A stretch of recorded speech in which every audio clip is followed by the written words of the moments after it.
Eternal One, we gather in worship. We gather to honor your presence in each of us.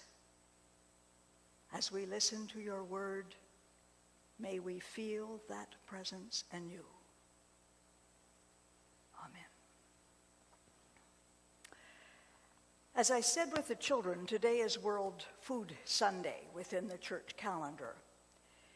The United Church sends out lots of stuff to help clergy to do that service and prepare for it, but I'm going on my own path, which probably doesn't surprise many of you. We're going to be looking at a biblical story of sharing food and thinking about it together as an image also of Jesus as the bread of life. And I hope those two pieces will hang together for you and give you something to think about. I know it's not Thanksgiving Sunday. That was last Sunday where we had the turkey and the stuffing and the pumpkin pie, and we literally stuffed ourselves with good things of which we are so blessed. But Thanksgiving is more than a day, and Larry said that last week as he spoke to us. It's a daily state of being, or should be. As someone said, Thanksgiving becomes thanks living. With that preamble, I'm going to ask you now to put into gear your childhood imaginations. Elizabeth Schussler-Fiorenza, a prominent theologian in our day, has said we all have sacred imaginations, and we need to bring them to the Bible stories. And you're going to hear from a woman in that story who was invisible in the biblical narrative. She's not named, she's not mentioned, she's not celebrated. But I am sure she existed. And I'm going to try to give you a glimpse into that one afternoon of her life. To have a name is to have an identity. We like to be called by name. And so when I do one of these stories and there's someone in the story who doesn't have a name, I give them one. The little boy's name today is going to be Obadiah, for Obadiah means helpful. But of course his mother didn't call him that. She called him Obi.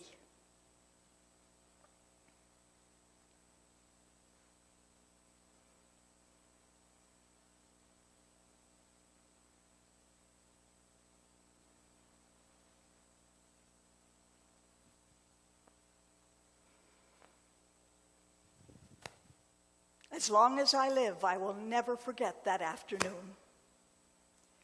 Obi didn't have to go to school that day, for the rabbi was sick, and so the children all had the day off.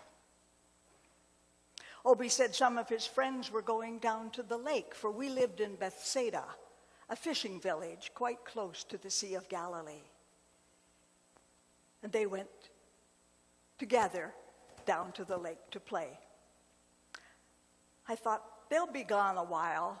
I'll pack Obi a little lunch. So I had some barley cakes and a couple of fish. I wrapped the fish in leaves that I had soaked in cold water to keep them from spoiling on the way. Put them in a little bag and gave them to Obi. He slung the bag over his shoulder and he was ready to go, and I said, "Just a minute, Obi." Oh, he rolled his eyes. Here we go again. I reminded him that as he went through the village to stay on the main street, not to talk to strangers, and to pay attention to what was going on. "Yes, Mother," and off he ran. I watched him until he was over the hill and out of sight. I spent the afternoon doing my chores, little weeding in the garden, setting some more bread for our evening meal. And then I sat out in my garden in the sun, and I must have fallen asleep, for it was a long time later when I heard Obi running up the path saying, "Mother, Mother, Mother." He said, "You'll never guess what happened." "Calm down, Obi. Tell me what happened. Well, we were playing at the water, and we caught a few little fish and some shells we found that were very pretty and some pretty stones. It was a great morning with my chums. Came close to lunchtime, and we all realized we were getting hungry. And I looked up on the hill. And on the grassy hillside, Mommy, there were thousands of people gathered. And I could see a man standing up at the top of the hill talking. I could hear his voice. It was gentle, and yet it drew me. I couldn't hear the words he was saying, and so I thought to myself, I'm going to go and listen. So I made my way up the hill, and I was able to get very close to him. And I heard him saying things like, "Blessed are the poor. Blessed are the meek." I sat down and I listened. He talked for a long, long time. But I listened to every word, Mother. And then I heard them talking about lunch and how were they going to feed all these people. And I remembered I had some lunch. And so I went to the one disciple that they called Andrew, and I tugged at his sleeve and I handed him my little parcel. He gave it to Jesus. Jesus said, "Thank you, Andrew." And then he looked at me and he gave me the most wonderful smile, Mother. I just felt warm all over. And then he took my little lunch and he held it up in his hand. And Mother, he said the same grace that we say every day at noon. "Blessed are you, Holy One. We are thankful for all of your gifts bestowed upon us." And you never believe it, Mom. Within the next few minutes, everybody sitting in their groups was eating a wonderful lunch and talking and laughing and sharing. Mother, what he said was so wonderful that I want to follow him. I want to learn more. I want to become a disciple. I got him into bed after our simple meal, and then I sat to think about what had happened. I had heard of this new Rabbi, Jesus. And if he had that kind of effect on my Obi, a scatterbrained 12-year-old, I wanted to hear more too. And so in the morning I said, "Obi, we're going to find out where Jesus is preaching next. And we're going to go and we're going to listen." And he said, "Oh, I'm glad, Mother. For when we were there, you could just tell God was in that place."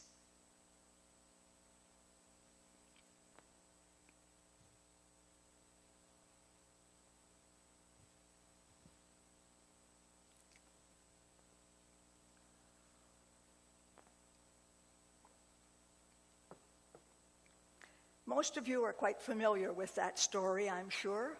Perhaps you've told your children or your grandchildren. Many people within our church communities take that story very literally. That somehow Jesus multiplied the loaves and fishes and there was enough for all. And that's a lovely understanding of the story. But others come to that story in a slightly different way. Think about it. These people had left their homes. Some of them probably walked for miles and maybe hours. They knew their country. They knew it was harsh and unforgiving. They knew they would find no McDonald's where they could get something to eat, no fresh water readily available. They would have come prepared. And I can just see them as it was time to eat in their little circles, gathering their cloaks around them, turning away from each other, looking at their feet, looking at the ground, looking everywhere except in each other's eyes, and thinking, I've got enough for me. But something changed.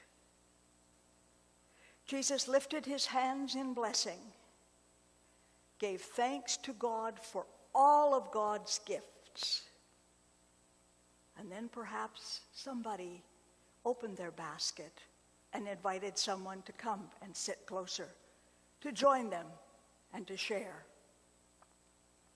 And soon everyone was sharing their food and sharing their blessings. And when I think of the selfishness that I see, the me that pervades our society, and I don't think we're that much different than those of long ago, perhaps that is the greater miracle. But whichever way you look at the story, what happened was an act of faith and opened in the power of the Spirit. Sharing food is a wonderful community event, and we know that here at Faith, and we do it very well.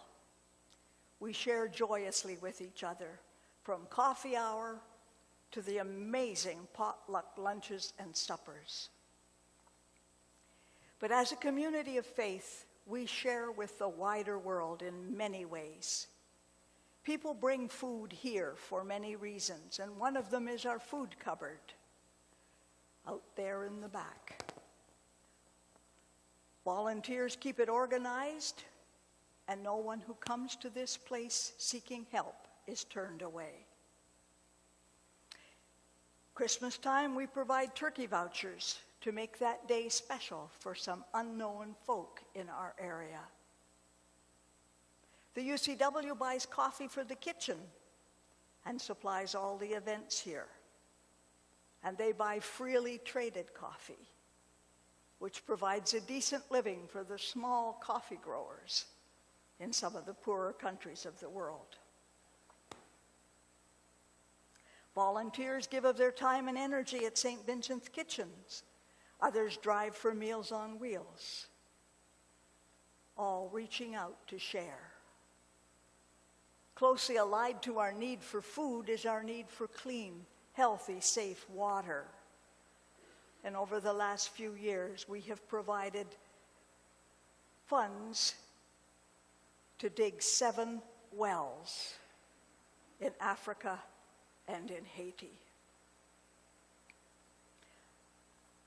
But you've heard and you know that one of the best ways to reach out and help others is through our Mission and Service Fund.